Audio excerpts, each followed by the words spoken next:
Hello, everyone. We're back, and we are with another friend that we met at the Leading and Loving It conference just a few months ago.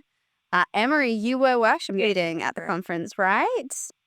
And you came up to our booth after we presented, and immediately I just thought, we've got to get this girl on the podcast. We need, more people to hear your story because you have a really incredible story, and one I think a lot of women can resonate with and can really find can find some like strength and encouragement. And so let's kick it off. Do you want to just kind of give us a little overview of what you shared with us at the conference when you just walked up to us and said, "Hi, I'm Emery. I love what you guys are doing," and just give us like a little overview. Yes, I walked up after seeing the presentation for Plana, and I thought, wow, I was just amazed and blessed by the mission and the vision of this amazing feat. I saw myself as a scared young adult, pregnant young lady faced with options at one time. And unfortunately, after having walked away from God, chose the option that did not result in the beautiful results that Planner is a part of planning. So I'm giving you that with a smile because a lot of healing and grace has taken place since that. But yes, I was faced with an unplanned pregnancy and I did not choose to keep it. And it was the biggest regret and mistake of my life.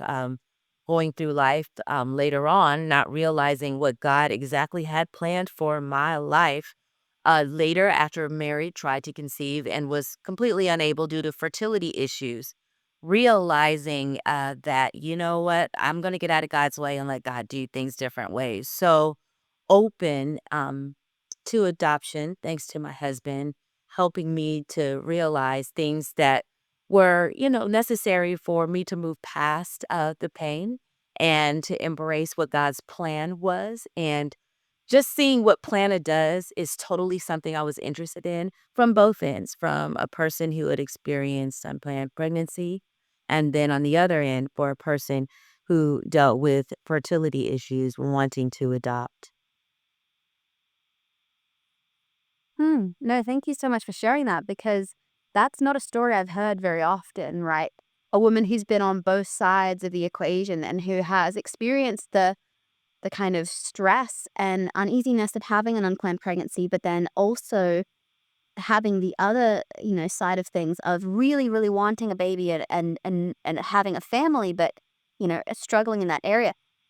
I'd love to kind of zone in or just kind of understand a little bit more. I haven't myself had an unplanned pregnancy, but like the day that you found out that you were pregnant, like zoom in on that. What was that experience like for you? What tell us a little bit about your life. What was some emotional or practical what factors that are in that? Knowing my story, my mother, who was a believer, uh, she and my father were married and they got pregnant with me. And unfortunately, while she was pregnant with me, 7 months after actually just carrying me, he was killed in a car accident. So I never met my biological father. So there's one thing. On the other end, I was just gracefully united as my mother reunited in marriage. And she remarried when I was 3.5. It's funny, their anniversary was just yesterday, December the 8th. But it would have been yesterday, but they married when I was 3.5, so he literally adopted me and raised me as my biological father had passed away. Fast forward to college years after I'd gone to Christian school for 12 years, heard the whole story, just the story, about what happens, with abortion and things like that. I was in a situation in college where I was facing graduating and I was in a relationship that I did not see going far at all. And unfortunately, when I found myself pregnant, I found myself very, very afraid. Very, very, not even so much embarrassed. I did not want my parents to know, of course. My parents were pastors, throw that in. There was just a lot of pressure, and I chose to remain private, and I went ahead with an abortion, and it literally broke my heart. The recovery for that was, I would say, decades, and it's something that I regret. It took me a while to forgive myself, even to accept God's forgiveness and love for my life and understand that He had a plan for me regardless of my unfortunate choice, which was against His will, I really felt at that time. And I very seriously, told my husband before we were married what had happened, and he loved me and accepted me, with and still. He had two boys, and we did actually want a girl. And so we had both planned to have a daughter. But year after year, I faced fertility issues, and that did not come forth. So, yeah. Hmm. Yeah, that's so heartbreaking. I feel like, with a lot of young women who are experiencing unplanned pregnancies, the the thing that I'm hearing over and over again is I didn't feel like I had a choice. There's a lot in this space just around choice in general. But did you feel like that was the only choice for you? Do you feel like you had other options that you could explore? Like, kind of what was your decision making? Later, after I helped my mom, she said, "Oh, why didn't you tell me, Emery? We would have helped you. We would have cared for the baby." Unfortunately, it was the unfortunate choice I made to walk away from God at a season of life. My choices weren't lining up. My relationship choices, and yeah, it just I really felt trapped. Okay. I don't think I was alone. I knew I had people I could go to, but I felt that even though I didn't know God's exact plan for my life, I knew what his plan was not for my life with a particular person. And at that time, it did not seem that it was reciprocated. And I am one who loves children. I'm an educator to this day. I love children. I've always been with children. My major was with education and music. And so, absolutely, definitely wanted to. Do the right thing, but just did not make the right choice and consider all the options involved, honestly. Hmm. And kind of like around that, going forward, you had an abortion. The days after, the months after, like, what was that? We talk to a lot of girls who come through our app who are interested in motherhood, abortion, adoption. They're looking for answers. They're trying to find out, what's right for me here. What do you think leading up to the procedure and after? Like, what were some of the things that maybe your mind changed on some things, or like, what did you kind of I learn in that felt process? that it was too late once I was on my way, and I will never forget, I just felt a lot of fear and anxiety, just being very honest, and I was breaking my own heart. That's what I felt. I felt deep emotional pain, like I willfully broke my heart. Later, I learned, of course, I felt that I was breaking God's heart because I did have a relationship with God, even though it wasn't in the place where I felt that it should have been or it could have been. But definitely leading up to it, that's what I felt. And I remember just feeling this this sense of just gloom, and immediately after, it's like my whole being rejected it. I just remember getting sick, walking out of the clinic and being completely sick inside of that Mm. clinic and calling my dad just to hear his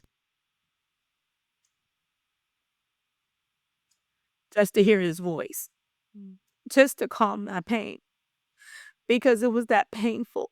And it was not only physically painful, it was emotionally painful, and so calling to hear dad's voice, he didn't know what was going on, but I would just call to hear him talk because his presence brought a soothing calm to my life always.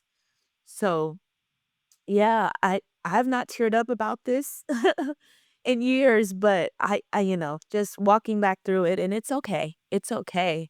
Um, I know that there are some young ladies out there that are considering this and that I really, really wish, they would reconsider and uh, another option, any other option than to do this to their self physically or emotionally. Hmm. And I feel like that's such a raw thing for you to share your experience, one that really isn't very common in society in terms of how we share these stories. Um, what would you say is like part of, we've got friends, there's people that we know that have been through this experience. What would you say is on the road to healing, on the road to what are some of the key things that you've had to do to make sure that you mentioned that you went through a really, really tough time. What kind of pulled you out of that and helped you to feel whole, or as whole as you Well, can be? definitely one, sharing with my mother. And I told her, "Don't tell my dad." I did pray. I talked to God a lot. I talked to God a lot, and I went through the time of grief because there was a poignant time of grief. I was actually delayed graduation a whole year after this because I was in an emotional state where I was kind of at a standstill. So my healing did not take place until I had really dealt with it and was able to talk out this with someone, and then also developing relationship with God and falling in love with Jesus and understanding his love for me and his plan for my life, and that it had nothing to do with my parents who were pastors. It had everything to do with his call and his purpose on my life. So I remember reading Proverbs every day because I just want wisdom. I didn't feel like it was a wise choice. I don't think I made the wisest choice for my life at 22 years old.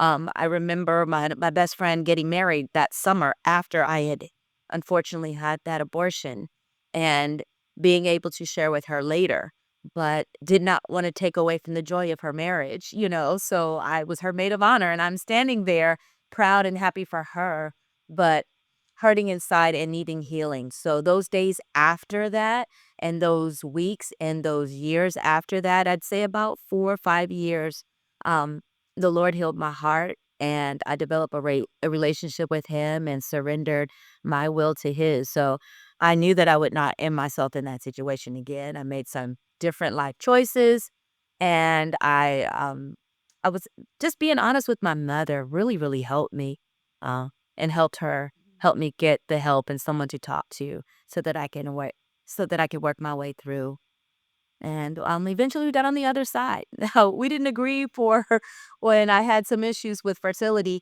Even before I got remarried, I had some issues with, fibroid tumors, and I had about 3 repeated surgeries. She did not like me having surgery.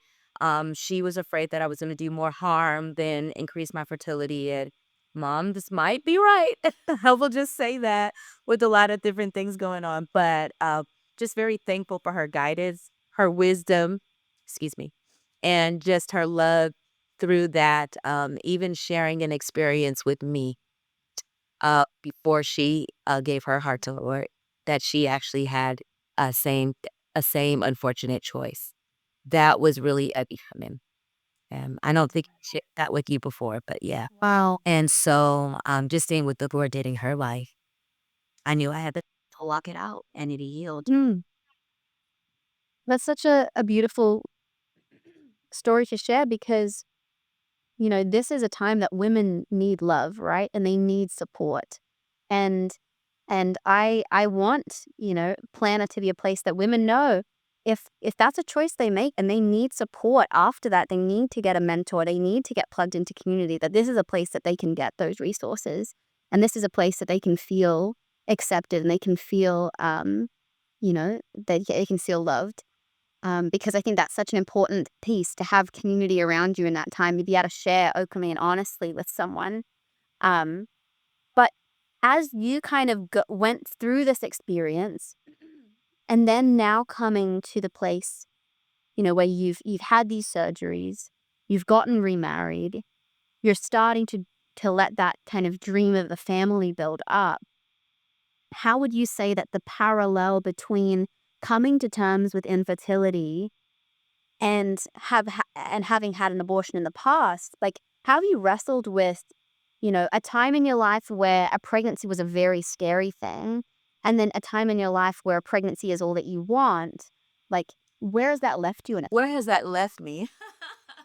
I now have hope.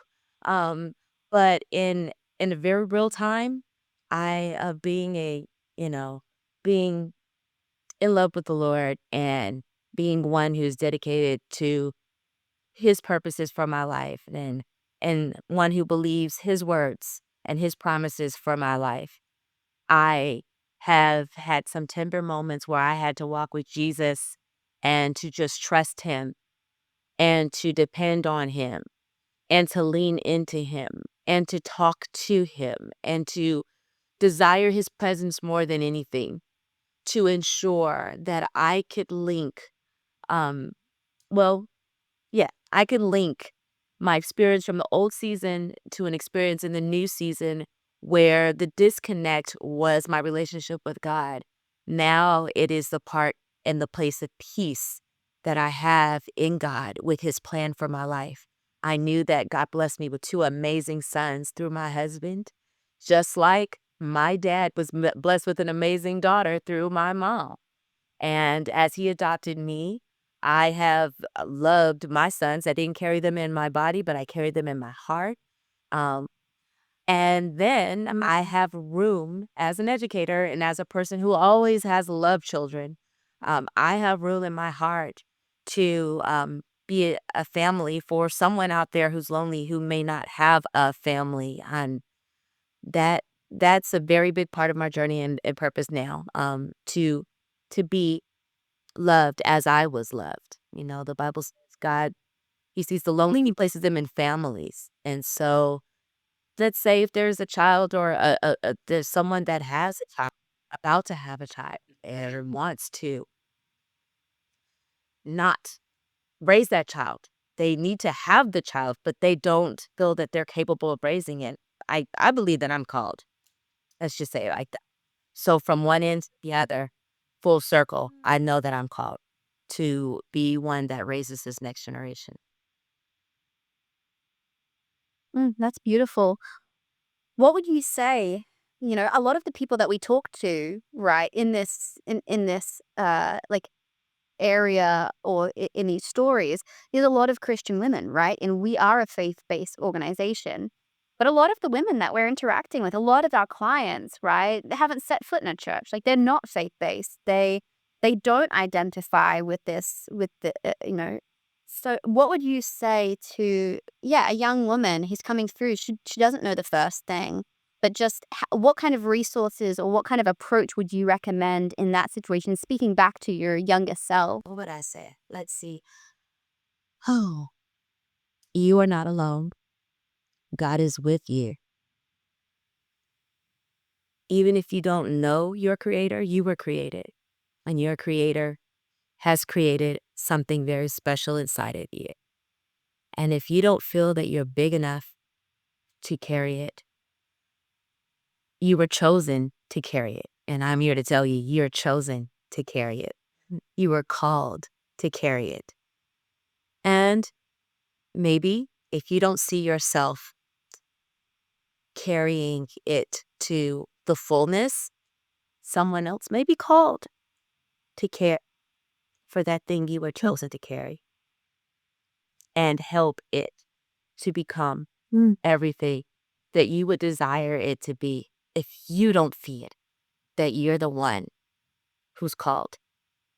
I was like that. I didn't feel that I was called to carry. But now that I know, um, I'm called to carry things in a different way.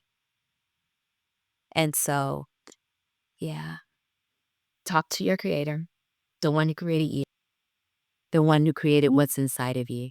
He knows you and he loves you more than anything. And he desires to help you see this through, even if it's with his design plan. mm.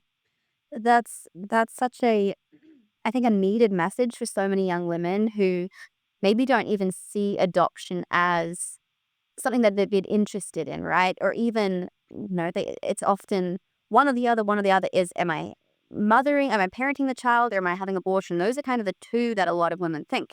But they don't think about this really large and ever growing group of women who are struggling with infertility, who want a family, who would love to raise a little baby in their home.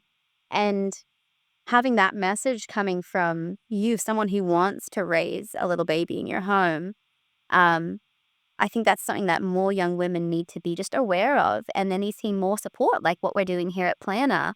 for like the actual logistics of how that comes to be, right? Because that must be scary. Like I can't imagine being a teenager or being in my early 20s and having to organize this whole, if I had an unplanned pregnancy, having to organize, oh, I need to call this person, I need to figure out this, and when do I go to this appointment? And so I think the mixture of, the combination of people telling their stories and being like, hey, this could be a really great option for you, and organizations coming alongside and saying, hey, we can help you make it viable. We can help you make this a real pathway for you. Definitely has the potential to impact women's lives going forward. We're chatting to Erin before, and chatting to Tracy as well on the other episode, and just showing how when they placed a baby for adoption, like they were able to go on and have their life while the baby was able to grow up and have its life too. And it was beautiful to hear how both of those things happened, and certainly amazing to see, the I think young women are so scared of who's the person on the other side of the equation, right? Like, who's that family? Maybe they're not, maybe they're this. And that's right to be, cautious of this, but it's real women on the other side of this equation. It's real women who want to be mothers. And I think that's an important story to tell to young women, that there's a bigger thing at play here, and they could be part of someone's beautiful story. Almost all adoptive parents I know, like, speak so highly of their birth mother for what they gave to their life, right? Where has this kind of left you and your husband, in what's kind of next steps for you? You said that you were interested in adoption because your husband brought it up, and then you talked to us at the conference. And you said you had hope, which I think is a beautiful and much needed thing. Um, when the infertility industry is so much about being prodded and poked, and all these new technologies and inventions that are coming out, like, where's the kind of hope piece playing into your journal, your And husband? it said something very important to me when speaking of in vitro fertilization. And the first time it didn't work, he was really just hesitant to try again. He said, what if something happens to you? And I appreciate him for that, Mm, because I was thinking, oh, this is the way, this is the way, this is the way, and we got to try again. And he's thinking, hey, I want you to be okay.